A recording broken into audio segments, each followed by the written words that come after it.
Here now is Lisa Bell and Candace Campos with Florida Foodie. Sponsored by Light Orlando, delivering hope together. Hello, and welcome back to Florida Foodie. I'm producer Thomas Mates, filling in for Candace Campos and Lisa Bell. Today, we're joined by a businesswoman who has been running her business in the heart of Winter Park, Florida for the past 20 years, but it has been going through a pretty public back and forth with the city that could lead to the business's closure. We're so happy to be joined today by Jackie Moore, the owner of Austin's Coffee. Jackie, thank you so much for joining us. How are you doing this evening? I'm good. Thank you. Thank you. So, Jackie, before we get into Austin's and its current situation, let's talk a little bit about you and your history. You've been we've been talking a little bit before we started recording, and you've been with the restaurant industry, in the food service industry here in Central Florida for many years, since you were 19. Yep. I started out as a cocktail waitress and needed to make some additional money being a college student. And I had heard that this restaurant was hiring lunch servers. And, as a friend of mine said, that there was some money that she could make there. So she recommended I go. So I interviewed and got the job. And I ended up working at that restaurant off and on over the course of 10 years. I left for college and worked other restaurants, and then came back and then left for my career job, and came back and worked in the industry. It kept pulling me back in. It's kind of how the restaurant industry found me, not necessarily me finding it. Mm-hmm. And before purchasing Austin's, you were working as a GM at another restaurant in Winter Park, but then the opportunity just kind of came to you. Tell us how that came about. Yeah, so my brother-in-law was a frequent daily regular of Austin's, and it had the previous owner, Joe, had owned it for 2 years, and it was failing in the way that he was running it. It was just a really great concept. He had a manager in there that just wasn't quite hitting the mark on the percentages. Mm-hmm. So Steven said, hey, this coffee shop's for sale, blah, blah, blah. You guys should buy it, meaning me and my former husband. And I was like, well, it's your hangout, you should buy it. And then I was like, well, go find out what that manager's even making over there, because I really didn't think the manager was making very much. Mm-hmm. And he came back and he was making more than I was making. And I was like, well, that's first part of the problem. Their salaries are out of whack. Mm-hmm. So I was like, well, at first I was willing to be a manager, and then I was like, no, I want to own it. I want to work for myself. And so we had a lot of conversations, and we all agreed that it would be me, my husband, and him that would own it together, and it would be a family business. And that's kind of how all that came to be. Gotcha. And for people who haven't been in Austin's, it's very hard to miss. It's right on Fairbanks in Winter Park. It's bright orange, and it's got a big rocket ship on the signage. What can people expect when they come inside? What is the vibe of the place, and how is that reflected in the people who come in? I know that the community is the people who are not regulars of ours, who kind of just assume and know what they think who we are. Mm-hmm. They think that we're just a, hippy dippy coffee shop that, has a bunch of people just hanging out and playing music, and that's it. But we're actually a community coffee shop. We get majority of our clientele is the community that lives in and around Austin's. We get all ages, we get all forms of life, different political backgrounds, different religious backgrounds.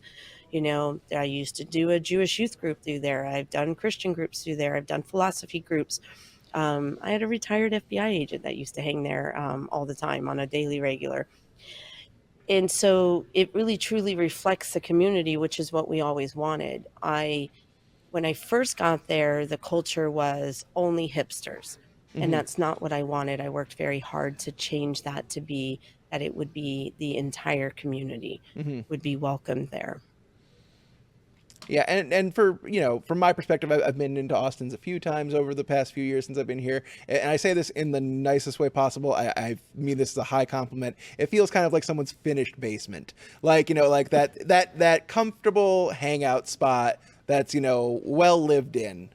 Yeah, and we do have a lot of couches and whatnot, and every time I want to change things around, people are like, don't make it like this coffee shop or that coffee shop. We don't want it to be like that. We want it to be a free space. It's very artistic. A lot of the art you see on the walls is local artists, people that I know that have come through there and, oh, I love your art. You want to do a mural? Hmm. So it is very artistic friendly. At any given moment, you can come in and see people painting, but we don't want that to be a deterrent. We want, because the best conversations that can happen is when it is a community of all different types. Hmm. So then you might have people of opposing views, but it is a safe space for people to be able to talk about their opposing views. You're never going to change somebody when you're attacking them. Yeah, the artist type is a feature, not a bug, as it were. Exactly. It's a perk of coming in for a cup of coffee. Exactly. So, it's you've said you've had all types through there, and it's a real community spot. It's been host to many artistic endeavors, and so not just like those community groups, like you said. It's also been like musical venue, stand up shows, all sorts of things. You really take all kinds. We do. And we have a few small claims to fame. We've had a few people that have gone on to America's Got Talent. One of our comedians that was a host for a long time was number two in one of the seasons, finished at the second spot. Hmm. And we've had some people that have gone on. One of the comedians went on to be a writer for Mad TV. We've had somebody go on to be a writer for SNL. We've had some bands make it to like America's Next Greatest Band. We've had some singers from our open mic make it pretty far into America's Got Talent on singing. The list kind of goes on and on. We've sent people for poetry slam, and been in the top national for finals for poetry slams. So it's it's performance artists of all kind are always welcome. Hmm. And you were saying before that you also have a bit of an arts background. Tell us a little bit about that. I do. I have a degree in fashion design. Hmm. A lot of people don't always know that about me, and a Yeah. minor in business. But yeah, I have a love affair with clothing, and I love seeing all the unique styles. And I don't care how quirky somebody might look to somebody else. I can see their thought process and what they were thinking about how they were feeling and what they put on that day. And I just love seeing it. And Austin's definitely, the time I've been there, I've seen a vast amount of um, design choices of how people chose to design themselves to the public. And I love it because in my mind, it's a form of artistic expression. They're expressing who they are. Yeah. And so the name Austin's, you said that was from the previous owner, the guy who first owned it, Joe, I believe you said his name was. Hmm. The full name, Austin's Coffee and Film, correct? Yes, Yeah. Go walk us through the whole name. I mean, the that's Austin's a little Coffee is secret. the Austin side of things may not surprise people where the name comes from, but I'm curious the and film. Okay, so the reason it was named Austin's is the previous owner was, he had spent time in Austin, Texas. He loved that keep it weird vibe, and that's Hmm. what he wanted for Orlando and Winter Park at that time. There was nothing like it. So he wanted to have that little funky, friendly little coffee shop that did all these weird things. And then when we first bought it, it had DVDs that you would rent out. So it was you Mm. could get like obscure DVDs that you couldn't just get anywhere. Well, right around that time, Netflix became a thing, or Redbox, where you could just so easily get it, at your local stores. So it became a part of the business that really needed to die off. We did used to do flicks on Fairbanks. Hmm. For years, Constantine Prada ran that. Um, and it was where you could, as film students, you have these independent movies that you've made in film school, or shorts, or Hmm. little quips. You have nowhere really to show it, so he would gather all the local independent films from these schools, and then he would have a showcase night once a month, and it was called Flicks on Fairbanks. And that was wildly popular for a while, but Constantine just became so busy Hmm. to source it and come into town for it, because I think he's like out in LA now. He's a producer.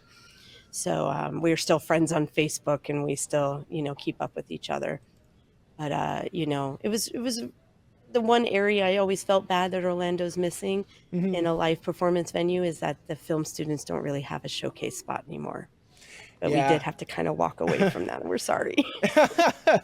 It's a tough thing. You can't please everybody, I suppose. And it's I would, when I was in school, I had a lot of film student friends, and it's the same thing. They were all like, oh, if only we had a place to. And I mean, I guess it's kind of gone to YouTube now, right? So, but. We just didn't have anywhere to store. We didn't have somebody who could source it all. You needed to have the constant. They're what, 2 minutes, little movie sometimes. So you had to have somebody that could gather all the students and get all those clips. I didn't have the time. I was running a business, and Constantine didn't really have somebody he could pass it off to. So we just had to kind of evolve. But Hip Hop Night evolved from that. And we are the longest running and only hip hop night in all of Orlando. That's really surprising. You wouldn't expect to find that in Winter Park, of all places, a bit of a tawny suburb for people who aren't aware.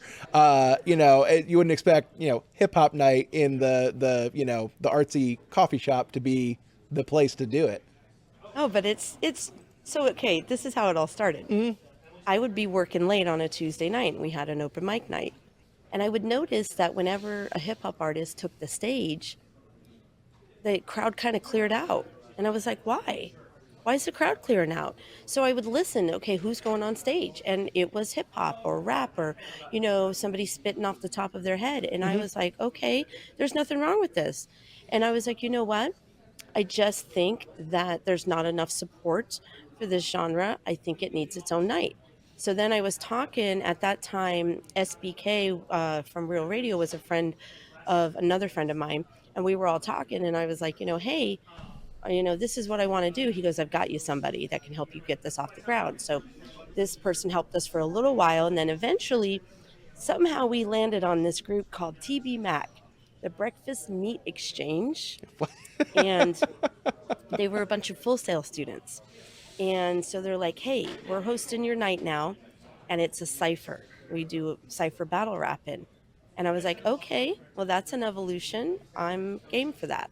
And so they did. They made it a cipher battle rap. And then Matt Ills came on, and Matt Ills used to do a show on MTV called Grind Time.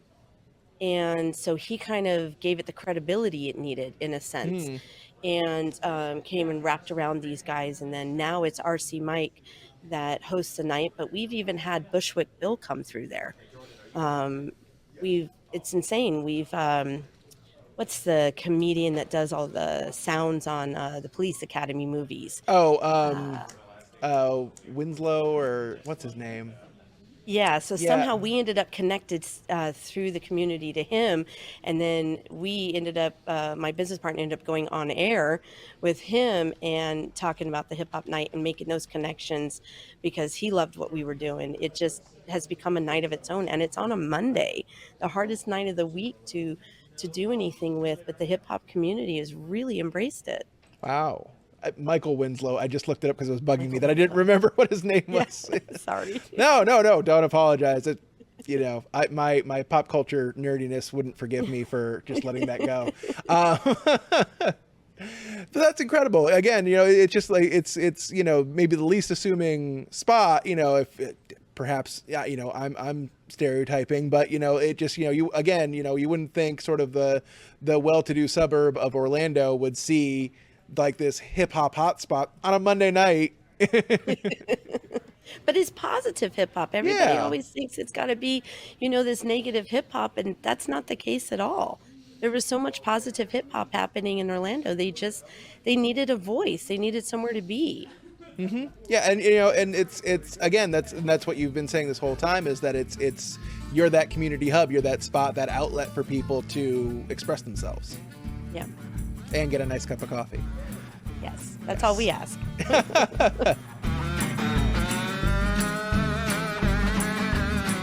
As with a lot of artist locations, artist hotspots, it's not really about the money. I know you also, in addition to owning Austin's, you bartended for a long time on the weekends, and now you have a whole nother full-time job. This has never been a real money maker for you. Austin's has really just been more of a labor of love, it seems.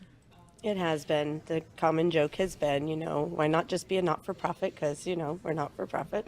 But it's just, I'm constantly reminded by the community what it offers. I've heard this several times out of people's mouths that for the first time that they came to Austin's, they felt like they belonged somewhere.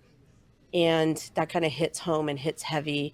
I do know several people who, they've had issue with self harm or thoughts of self harm, and we've become a place where they can exist and those thoughts disappear. They feel that they finally meet peers that they can do art with, and they're not judged by their physical appearance. And I just think it's created a home for a lot of people to exist. And we don't we don't judge them. We don't look down. We don't care what you look like. We always joke around that we don't care what you look like. We don't care what your color is, your religion, anything. We just care that your money is green, and that's it. Absolutely. So, for people who aren't unaware, like I said at the beginning, you've had this public back and forth, and not just you, I should say. You've probably just been the most visible face of it because you have the sign out front, "Save Austin's," Yeah. but it's affecting other businesses in the area as well. This back and forth with the city of Winter Park. Can you walk us through? Because this has been going on for a few years now. What is it that Winter Park wants to do, and like how is that affecting your Well, business? that story keeps changing. The story from 2 years ago, when right before Mayor Phil became the leader of the city, Mayor Phil Anderson, it was that they wanted to put a left turn lane in on Denning, from Fairbanks onto Denning. Well, that made no sense. When we started digging in and we dug into the records for DOJ, I think it's DOJ, no, Department of Transportation, DOT, I'm sorry. Mhm. It was, they said it was a zero, um, what do they call it when the highway's maxed out? It's like a maxed out highway. There's a term for it. And you weren't going to change it. If you put in a turn lane, it would just take seconds off. But then, Mhm. as we were explained, what does GPS do? If an area has a faster ability to drive through it, GPS will then route you through that area. So the minute that Fairbanks is less congested by a minute, GPS will start routing people through that area. So it's not going to change anything. The highway's maxed out. It's what it is. So that was the first time, and it was when Sheila DeCiccio was a commissioner. She said that, well, maybe we should take it by force, essentially. um, I can't remember the term suddenly when you do that. I'm Eminent drawing a domain. blank. Eminent domain. And then the community really pushed back. They really rallied, and even Mayor Phil didn't want to see. He even came out and saw it, and he said, "This makes no sense. Why Hmm. would we be putting all the money into this?" So they decided, okay, we're not going to buy it. Blah blah blah. Well, now here we are, 2 years later. Sheila's mayor, the one that originally wanted to take it eminent domain, and suddenly Hmm. it's on the agenda again. And now it's, oh well, we need it for water, for flood zones, even though it's never really flooded over there Mm. ever. And then it's, well, it would be better because then we'll be able to put this left turn lane in, and then it's going to be a parking lot. Well, why? These are, independent, minority owned businesses. Hmm. Almost every single business there has a minority owner in it, in front of MLK Park. I mean, like, really. And then they say, well, it was always in the language of the CRA, which is, the Community Redevelopment Association. It's basically a fund that they get to fund some of the taxes through to do their, redevelopment. They say, well, that's been in the charter for more than 20 years. If you're honest and you look in the charter, it also has some very racially insensitive way that they worded things. They called the west side of Winter Park, which was historically urban, that they were not natural born leaders and apathetic. Mm. That's really, that's very telling of what you're saying about the west side of Winter Park, because everybody who lives in Winter Park knows that the west side has been historically, an urban population. So I'm sorry that I don't agree with your charter that was written at a time where it was more racially insensitive. Mm. And so again, this doesn't just affecting your business. How many businesses would be impacted by these moves that Winter Park is doing? And they've made some moves recently as well, correct? Yeah, so they've already taken out the dry cleaner. They've already taken out the day spa. They leveled that. And then it would be, there's a bridal salon, that does hair and makeup. There's a nail salon, and then the gentleman that owns Soseki, Michael, he's put in Barcata. He's put in his Soseki business, and then he's also was putting in another concept that he's building out currently right Hmm. now. But that's not where they're planning on stopping. They want to take it all the way to where Krung Threp is at. They want Mm. to buy all those businesses. So you're talking about Spats. There's a pharmacy there. There's Krung Threp, and then a building a 2-story building that's being built right now. That's supposed to be a boutique hotel with a Scotch bar. Hmm. And so that would be just done, gone if this plan were to move through that, even that new construction. Yeah. Yeah, Hmm. that's a lot of money that the city's going to have to dole out to buy all this. When I met with the city manager, he said to me, when you rent a business, you can't expect to be there forever. And I said, well, technically that's not the case. We're in front of a sinkhole, and we're not supposed to be developed on. Nobody was ever going to buy it and develop anything because you can't go so high because of the ground where it's at. So we knew that it wasn't ever going to be developed. The owners, that the current set of landlords that bought it, had expressed to us that they understood that it was a staple of the community and an institution, and they were going to do whatever they could to protect it. But when you waive more than double the value of the property at them financially, I can't blame them for Hmm. wanting to take that money. So has there been any concession from the city, or offers for help, or what would you hope to get out of All a I've been deal? told was that they would waive the permitting fees. Permitting Mm, fees for what If we exactly? moved inside, Ah. if we moved inside of Winter Park, because Mm. if you move outside of Winter Park, they can't just waive the permitting fees. So that's all we've been told, is that they would waive the permitting fee, so we wouldn't have to pay that again, and the impact fees for the seats. That's so small in the scheme of a build out. Hmm. Very, very small potatoes. Yeah, and your space has been there for many years now. I'm sure there are just things you can't replace. Yep. There is art. So I know it sounds weird to hear that there's art in the bathrooms, but there is. Majority of the bricks in the men's bathroom were painted by a artist named Morgan Steele, and he has passed away. Hmm. I can't just move that. Hmm. I put a special layer of coating on those bricks after he died to protect them. So if anybody did graffiti, I could get it off. Hmm. Yeah, and it's I'm sure, and that this is coming after a tail end of several potential but blows financially that could have closed many businesses. We had the economic downturn in 2008, the pandemic most recently, and then everything that spilled out of the pandemic. Inflation, supply chain issues. So this is just the latest chapter in a long series of hurdles that you've had to overcome. Oh, I've been through it. I mean, when we first bought the business, we had Bush's recession. That's how long we've owned the business. I watched people that were out of work.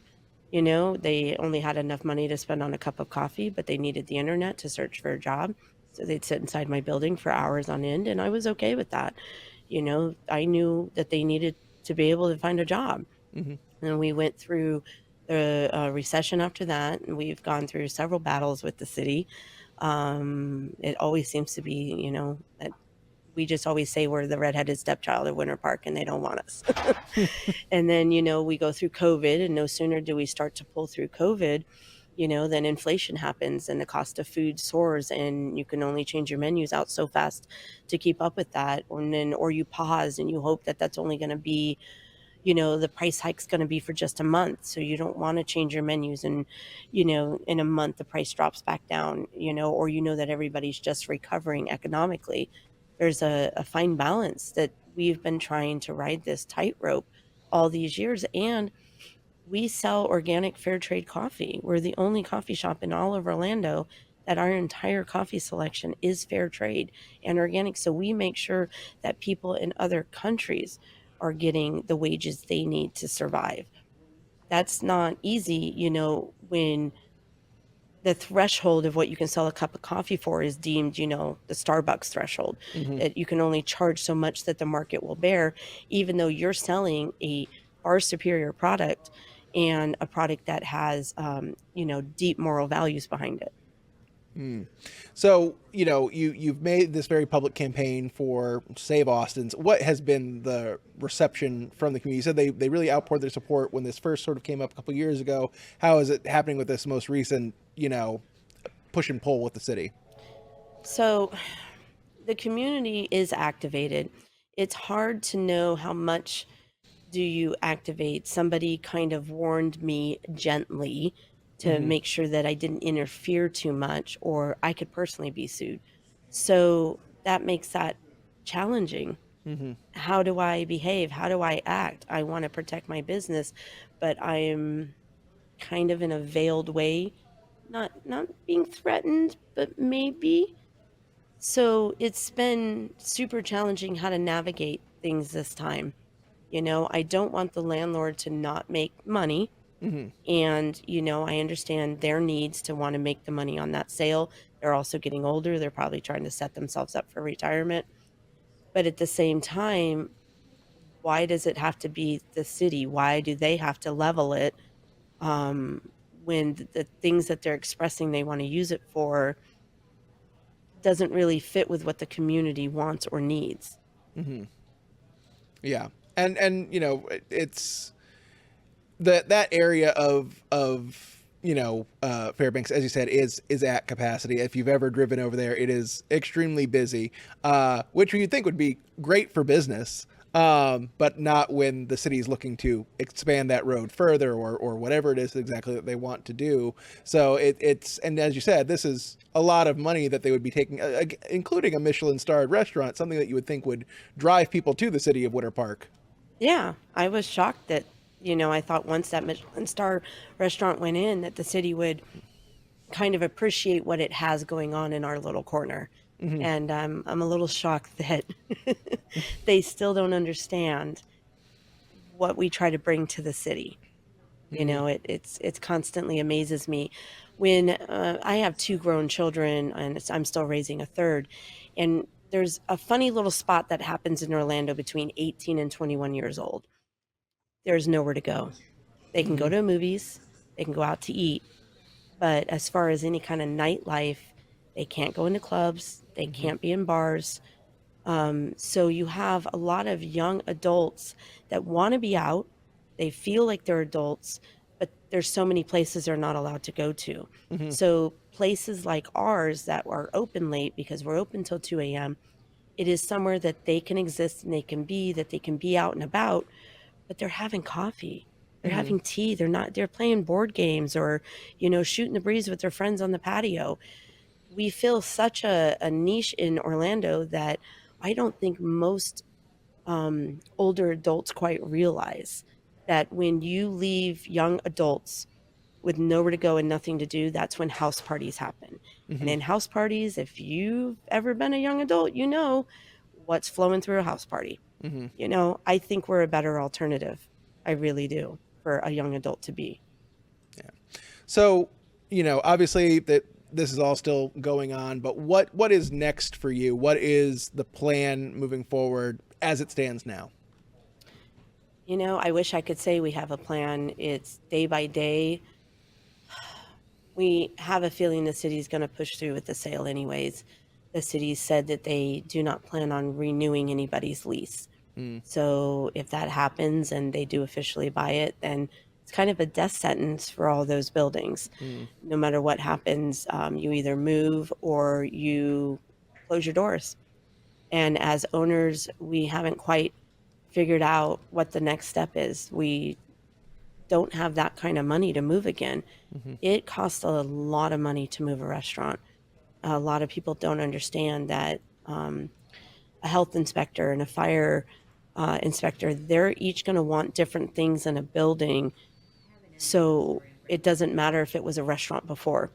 Mm-hmm. If they say this and this needs to be changed, you either do that or you don't have a permit to open. Mm-hmm. And so a lot of times they take that as an opportunity to change code, or code has been changed and now you have to bring it current. So it's very costly. an average Starbucks shell. I work in construction now on in that sector, so I've seen the backdoor costs. An average Starbucks shell just to build one is $1.6 million. You know, we even with me pulling every favor in the book, pulling it off as cheap as possible, probably 200,000 just to move. Wow. Yeah. So I mean, that puts you in a tight spot, especially when you were saying it's never been the most profitable venture that you've been a part of. Yes. So I mean, you know, obviously, yeah, like you said, you don't have like a necessary plan. What is your hope then for what's next? You know, in a perfect world, I wish that the city would do right by us and say, you know, we're forcing you into this. You clearly have invested so much over 20 years. We see your value to the city. You know, we're going to build a location out for you. You know, Mm-hmm. we're going to we're going to put some money into the sale to protect you and give you somewhere to be. In the perfect world, that's what the city should do. I don't know if the city will ever do that, and I don't know if, you know, something will come to be. I would like to think that the universe is going to, you know, help us navigate how these next several months look until our lease ends. Mm-hmm. But right now, I can only go just day by day. I wish I had answers. I just don't have answers. I got you. So if the sale does go through, what's the timetable like for you? Our lease expires, I believe it's September. Don't quote me on that. Mm. But I believe it's September that it expires. But within this calendar year, then. Yeah. Mm. That's I'm sure a daunting thing to have looming in your future potentially. You know, how are you feeling day to day? You know, it's so hard because I've been through so much to keep the doors open. And so in some breath, it's, you know, well, maybe this is time for me to do a little less in life. But then at the same time, this was meant to be a legacy for my children. This was Mm-hmm. meant to be, you know, an investment in their future. I wanted to be able to leave an inheritance behind, whether it was a business or, you know, a profitable business that brings them money each month. I just wanted to make sure I left something behind for them because my kids have actually suffered the most Mm-hmm. in helping, you know, be there for a small business. They've had to go shopping with me. They've had to sit in the car with me while I'm paying a bill. They've had to go run errands with me. They've watched the money be tight and mom say no a lot. So I was hoping that all those years that they didn't get everything they wanted or, you know, couldn't have everything their hearts desired, that I'd at least have something to give them to say, Mm-hmm. this is what I was trying to build for you. Yeah, and your kids, as you were saying before we started recording, they're already, like you said, involved, and you know, one of your children is at least running the day to day, isn't it? Aren't Yeah, they? that's my daughter. Yeah, Mm-hmm. she runs the day to day of it. Considering her first time was in the building, she was 5 years old, and now she's, you know, in a few months turning 25. So she really has grown up with the place. I'm sure was, you know, running around the counters was a kid. Yep, yep. Everybody has watched my kids grow up. You know, they walk in and everybody usually knows who they are because they've been in that business all these years. Sometimes, you know, can we go, mom? Can we go, mom? All right. Well, before I let you go, and I do appreciate all of your time, and thank you so much for being so candid with everything. I'm sure it's not easy to have these conversations. I'm sure you've had them more than a few times in recent weeks. Where can people find you online, in person? Where can they support Austin's? We have a Facebook, obviously, Austin's Coffee. We have an Instagram, Austin's Coffee. We have a TikTok, Austin's Coffee. We do have a Twitter, albeit we haven't used it in a couple of years, I'll be honest. Mm. But we try to stay on top of social media as much as possible, but the entire community, you know, is good contributors to that. The Mm-hmm. staff has access to all the social media. So most of the time the content you see is their own creativity, which I love as well, because they come up with, you know, their version of what they think is important right now or funny or, you know, ironic about like somebody did an oat milk video about how they feel every time somebody orders oat milk. Mm-hmm. So on all the social medias, you have a website as well?